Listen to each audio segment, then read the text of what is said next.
동전에는 양면이 있습니다. 그러면 어느 쪽이 앞면이고 어느 쪽이 뒷면입니까? 제가 성도님들께 여쭤보겠습니다. 그림이 있는 쪽이 앞면이다 하시는 분은 손가락으로 1 이렇게 드시고, 글씨가 써져 있는, 숫자가 써져 있는 면이 앞면이다 하시는 분은 2 이렇게 손가락을 한번 들어봐 주시면 감사하겠습니다. 동전은 어느 쪽이 앞면입니까? 하나, 둘, 셋. 네. 손 내려주십시오. 그러면 제가 한 가지 더 질문하겠습니다. 대부분 그림이 있는 쪽이 앞면이라고 손가락을 드셨는데, 누가 그림이 있는 쪽이 앞면이다라고 가르쳐 줬습니까? 아니면 법적으로 그림이 있는 쪽이 앞면입니다라고 헌법에라도 나와 있습니까? 그렇다면 그렇습니까? 그렇지 않은 걸로 알고 있거든요. 그렇다면 무엇을 근거로 동전 그림이 나와 있는 게 앞면이다라고 생각하십니까? 이것은 사회적 통념 때문에 그렇습니다. 그렇다면 이러한 사회적 통념은 어디서 시작되었느냐 하면, 로마 시대 황제는 자신의 권력을 강화하기 위해서 동전을 만들었습니다. 그리고 한 면에는 자신은 신임을 내세우고 많은 백성들이 자신은 신임으로 자기 앞에 복종하도록 하기 위해서 동전 앞면에는 자신은 신이라고 새겨 넣었고 뒤에는 글자를 새겨 넣은 것입니다. 그래서 사람들은 이러한 사회적 통념이 2000년 넘게 지나오면서 우리는 동전 앞면 하면 그림이 있는 게 앞면이다 라는 사회적 통념이 생겼습니다. 목사님은 대다수 사람들이 생각하는 대로 생각하면 되는데 구태여 이런 것까지 구분하면서 참 복잡하게 사신다고 말씀하실 분들이 계실 겁니다. 이런 것은 사회적 통념 대세의 흐름에 따라 살아도 별 문제가 없는 일들입니다. 그런데 우리는 절대로 사회적 통념 대세를 따라 살지 말아야 하는 우리들의 가치와 기준이 있습니다. 우리는 비록 이 세상의 땅을 디디고 이 세상 사람들과 같이 똑같이 살아가지만 우리의 소속은 다릅니다. 우리는 이곳에서 살지만 우리의 소속은 저 하늘나라에 있습니다. 그래서 우리는 세상의 흐름이 어떤가 하는 대세가 아니라 하나님의 뜻이 무엇인가 대의를 따라 살아야 합니다. 그 대의를 따라 살다 보면 때로는 손해를 볼 수도 있고, 왜 이렇게 사람이 융통성이 없느냐, 그런 핀잔을 받을 수도 있습니다. 그러나 우리는 대세가 아니라 대의를 따라 살아야 합니다. 이렇게 대의를 따라 살아야 하는 우리에게 오늘 하나님은 말라기를 통해서 메시지를 전하여 줍니다. 이 말라기가 우리에게 다시 한번 대의를 바라보게 하는데 어떤 역할을 하는지 하나님의 말씀을 깊이 묵상해 보도록 하겠습니다. 이스라엘은 BC 538년에 바벨론에 의해서 멸망당합니다. 그리고 포로로 끌려가 70년 동안 노예로 삽니다. 이 바벨론은 페르시아 왕에 의해서 멸망당하고, 페르시아 왕은 이스라엘 백성들을 자기 고향 땅으로 돌아가 성전을 짓도록 허락합니다. 그런데 감사하게도 이 페르시아 왕은 너희들이 성전을 짓는 데 필요한 재료와 재정까지 지원해 주겠다라고 합니다. 이 소식을 들은 이스라엘 백성들은 소망이 가득했습니다. 마음이 부풀어 올랐습니다. 이 성전이 재건되면 선지자들의 모든 위대한 약속들이 실현될 것으로 생각했습니다. 메시아가 오셔서 통일된 이스라엘과 열방에 다스리는 하나님의 나라를 세워서 모두에게 공의와 평화를 가져올 것으로 믿었습니다. 그런데 막상 고국에 돌아와 보니 현실은 참으로 처참했습니다. 이스라엘 백성이 떠난 70년 동안 그곳은 이주민들과 우상 숭배가 만연해 있었습니다. 그리고 바벨론이 젊은 인재들만 잡아갔기 때문에 남아있는 자들은 무지한 자들이 많았습니다. 돌아온 이들은 성전을 지으면서 의식주 문제까지 해결해야 했습니다. 그런데 남아있는 이 세력들은 성전 짓는 것을 방해까지 했습니다. 막상 성전을 다 지었지만 이스라엘이 기대했던 일은 일어나지 않았습니다. 결국 이들은 성전 재건과 예배에 대해서 회의를 느끼기 시작했습니다. 그래서 이들은 성전을 떠나기 시작했고 이방신을 섬기는 딸들과 결혼하면서 우상을 섬기기 시작했습니다. 이스라엘 백성들이 성전을 떠나서 이제 성전에 가 예물을 드려야 하는데 이들의 마음속에 하나님께 예물 드리는 것에 대한 아까운 마음이 들기 시작했습니다. 그래서 자기가 가지고 있는 것 중에 별 필요 없는 흠이 있는 것을 하나님께 드리기 시작했습니다. 성전에 헌금이 드려지지 않으니 느헤미야 13장 10절에서 11절에 보면 그 성도들이 헌금하는 것으로 성전을 유지하고 제사장들의 이 먹고 사는 문제도 해결해야 하는데 이 문제가 해결되지 않으니 레위인들이 결국 자기 밭으로 가서 밭농사를 지었다라고 느헤미야 13장 10절 11절에 보면 나와 있습니다. 그러면서 이제 백성들과 제사장들 사이에 하나의 합의를 이룹니다. 자, 우리도 먹고 살아야 되고 너희들이 하나님께 드리는 헌금, 흠 있는 것 드리면 안 되는데 우리가 받아주겠다. 결국 백성들은 하나님께 예물을 드리지 않자니 마음이 껄끄럽고 드리기는 드려야겠는데 아까우니 그냥 흠이 있는 것을 드리기로 하고 레위인들은 헌금이 없으면 교회를 유지할 수 없으니 그거라도 받자 하면서 그들이 하나님 앞에 흠이 있는 것을 드리기 시작했습니다. 결국 하나님의 백성이 대세를 따르게 된 것입니다. 대의를 따라야 할 하나님의 백성, 이스라엘 백성들이 현실과 타협하여 대세를 따르도록 한 것입니다. 이러한 이스라엘 백성들에 대해서 하나님은 경고하십니다. 말라기 1장 1절에 보면 하나님은 말라기를 통해서 이렇게 말씀합니다. 여호와께서 말라기를 통하여 이스라엘에게 말씀하신 경고라. 여기서 경고라는 것은 무거운 짐을 들어 올린다라는 뜻입니다. 이렇게 대세를 따라가는 이스라엘 백성들에게 하나님의 말씀을 전하는 말라기 선지자도 마음이 무겁고 하나님 앞에 온전히 순종하지 못하는 이스라엘 백성들 또한 옳은 이야기지만 그 말씀 한마디 한마디가 자기들의 가슴을 찌르니 무거웠던 것입니다. 성경을 신약 구약이라고 하죠. 예, 약입니다. 약은 먹기 거북스럽습니다. 쓰니까요.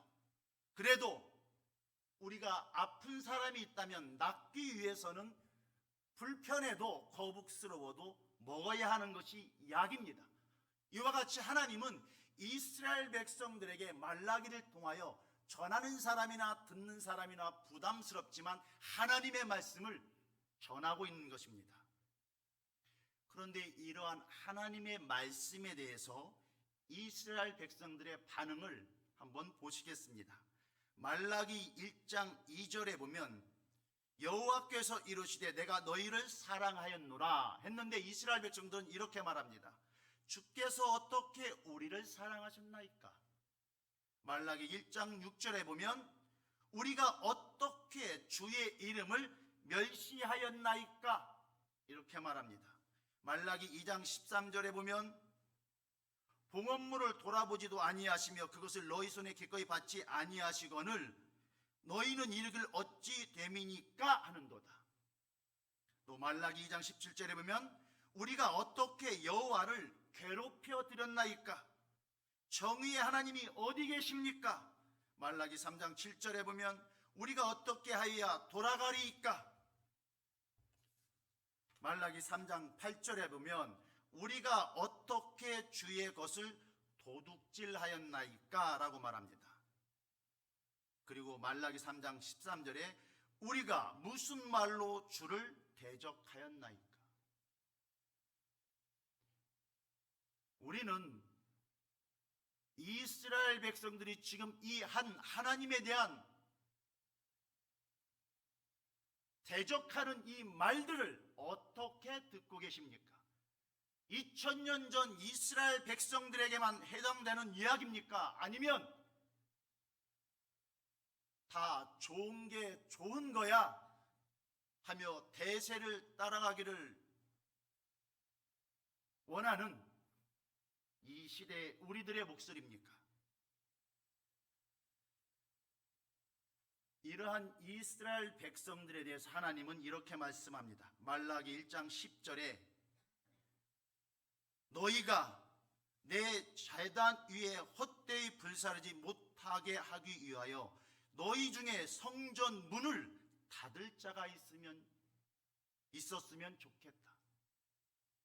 너희들의 이 드리는 예배 역겹다. 내가 성전 문을 닫는 누군가 있었으면 좋겠다라고 하나님이 말씀합니다. 그리고 그 흠 있는 것을 드리는 이스라엘 백성들을 향해서 또 이렇게 말씀합니다. 2장 3절에 똥 곧 너희 절기의 희생의 똥을 너희 얼굴에 바를 것이라. 너희가 그것과 함께 제하여 버림을 당하리라. 얼굴에 똥칠을 하면 좋겠다라고 하나님이 말씀합니다.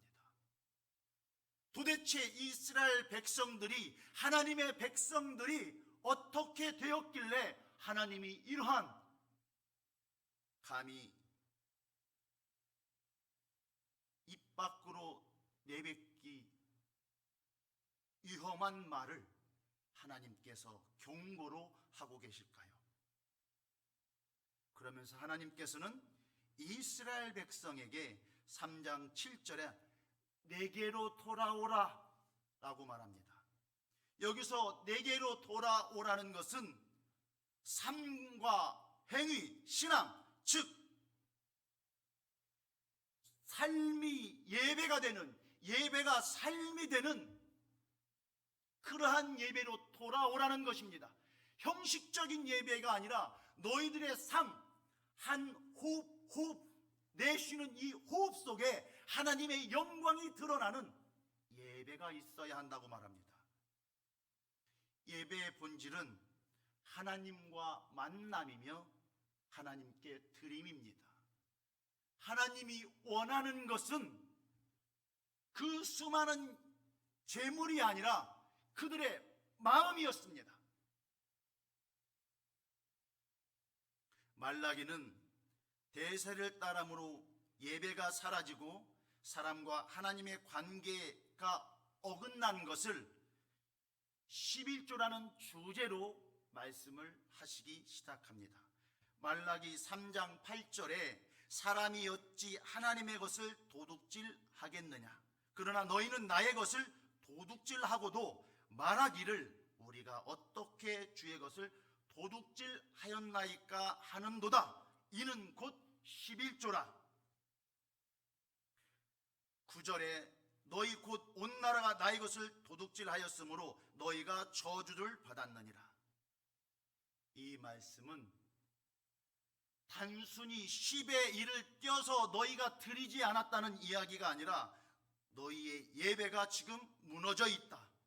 왜 너희는 예배를 삶으로 살아내지 못하느냐? 이런 말씀입니다. 삶이 예배가 되지 못하는 것은 예배가 무너져 있기 때문입니다. 영국의 토마스 선교사님은 우리나라에 성경책을 전해준 선교사님입니다. 그런데 지금 그 영국의 교회가 이렇게 변해버렸습니다. 그들이 드리는 예배를 제가 동영상에서 다운받았는데 지금 우리나라에 100년 전에 선교사를 보냈던 영국의 교회가 어떻게 변했는지 한번 보시겠습니다. I never self-boasting, not self-advertisement to God. He was really happy. 토마스 선교사를 파송한 이 예배당은 마땅히 섬길 목사가 없어 매주 순회식으로 설교 말씀을 전하러 올 뿐 아니라 오랜 시간을 함께했던 지체들만이 이 교회의 전통을 지켜주고 있을 뿐이다. 지금 우리에게 복음을 전해준 이 교회는 마땅히 복음을 전할 목사님이 안 계셔서 우리나라 목사님이 지금 저곳에 선교사로 파견되어 설교를 하고 계십니다. 머리 허연 어르신들 몇 분만이 모여 예배드리는 그 선교를 앞장섰던 그 나라, 그 교회가 저렇게 전락했습니다. 다 좋은 게 좋은 것이라고 세상 문화 다 흡수하고 받아들이고 대세를 따르다 보니 저렇게 된 것입니다. 우리 교회의 앞뒤 옆을 한번 보시겠습니까? 우리 교회도 이제 눈이 내리고 있습니다. 언제 이 자리가 허옇게 될지 모릅니다.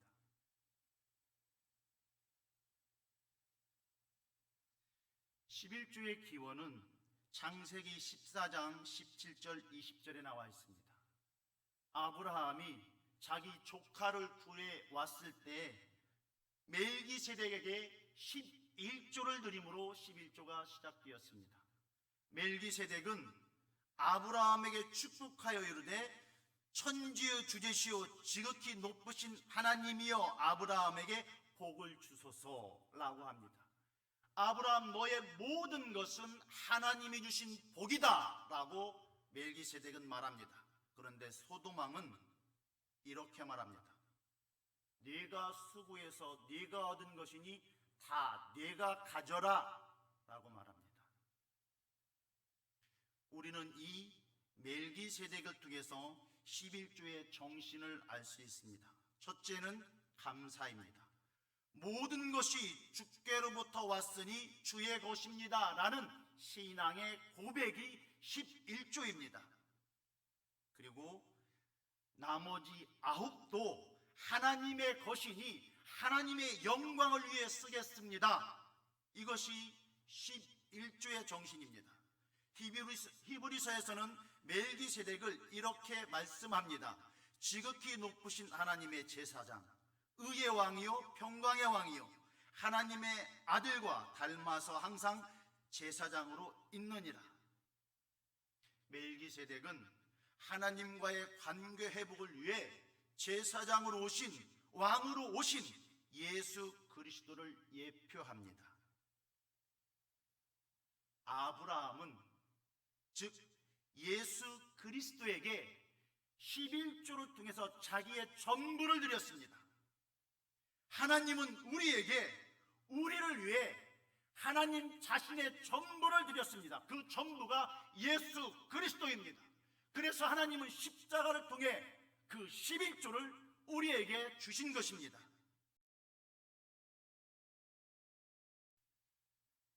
예수 그리스도의 은혜가 12조 속에 녹아있고 거기에 대한 감사가 11조입니다.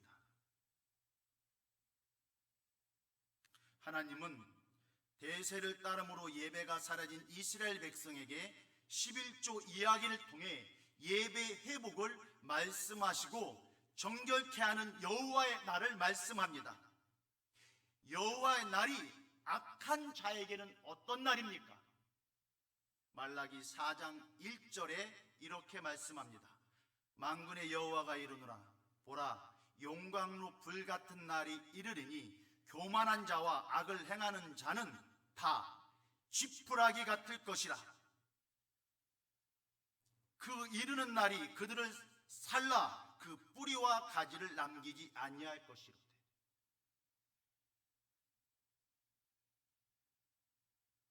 용광로 앞에 지푸라기 같답니다. 여호와의 날에 하나님의 예배를 무시한 자들, 멸시한 자들, 하나님으로부터 떠나 있는 자들, 용광로 앞에 지푸라기 같다고 말씀합니다. 그런데 이 여호와의 날이 하나님을, 예수 그리스도를 구주로 영접한 우리에게는 이러한 날이라고 말씀합니다.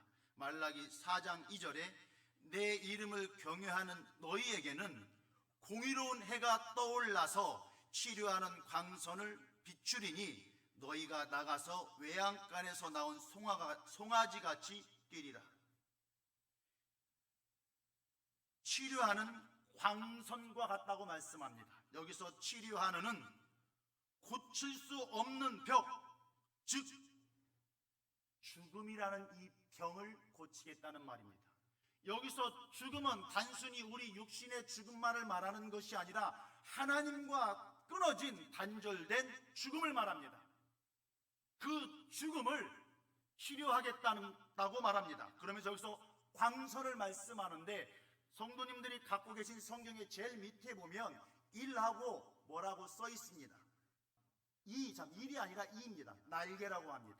날개. 자, 이 날개는 출애굽기 19장 4절에 보면 내가 애굽 사람에게 어떻게 행하였음과 내가 어떻게 독수리 날개로 너희를 업어 내게로 인도하였음을 너희가 보았느니라. 이렇게 말씀합니다. 여기서 날개는 하나님의 신실한 보호를 나타내는 두 가지 의미가 있습니다. 즉 애굽에서 구원한 것으로 끝나는 것이 아니라 그들이 하나님께서 약속한 땅까지 가기까지 하나님이 구원을 완성해 가겠다는 의미입니다. 즉 이것은 하나님의 끊임없는 사랑을 말씀합니다. 요한복음 13장 1절에서처럼 끝까지 사랑하리라. 내가 너희와 영원히 함께하리라. 임마누엘 하나님을 말씀하는 것입니다. 하나님은 우리를 구원하시고 그냥 구원한 것으로 끝나는 것이 아니라 우리가 그 구원의 완성에 다다를 때까지 우리와 끝까지 함께 하시는 것을 오늘 이렇게 치료의 광선으로 말씀하고 있는 것입니다. 이제 말씀을 마무리하겠습니다. 하나님은 비춰주시는 치료의 강선을 받은 우리에게 율례와 법도를 지키라고 말씀합니다. 말라기 4장 4절 너희는 내가 호렙에서 온 이스라엘을 위하여 내 종 모세에게 명령한 법 곧 율례와 법도를 기억하라. 그리고 다시 오실 예수 그리스도를 맞이할 삶을 살라고 말씀합니다. 말라기 4장 5절에 보면 보라 여호와의 크고 두려운 날이 이르기 전에 내가 선지자 엘리야를 너희에게 보내리니. 여기서 선지자는 마태복음 17장 11절 12절에 나와 있는데 세례 요한을 가리킵니다. 예수께서 대답하여 이르시되 엘리야가 과연 먼저 와서 모든 일을 회복하리라. 이 엘리야는 세례 요한입니다. 우리는 이 사실을 통해 구약의 선지자들과 세례 요한은 오실 예수 그리스도를 준비했음을 알 수 있습니다. 예수 그리스도를 준비했던 그들의 모습이 오늘날 우리에게 요구되는 삶의 모습입니다. 우리는 다시 오실 예수 그리스도를 준비하기 위해서 대세가 아닌 대의를 따르는 예배가 회복된 삶을 하나님은 살라고 말씀하는데, 예배를 회복시켜야 할 우리의 다음 세대들은 지금 어디에 있습니까? 제가 아까 보았던 그 영국 교회의 동영상을 다시 한번 생각하면서 오늘 말라기를 통해 우리에게 예배를 회복하라 말씀하시고 다시 오실 예수 그리스도를 맞이하기 위해 나는 어떤 준비를 해야 하는지 말라기를 통해 다시 한번 깊이 말씀을 묵상하는 우리 성도님들이 되기를 축복합니다.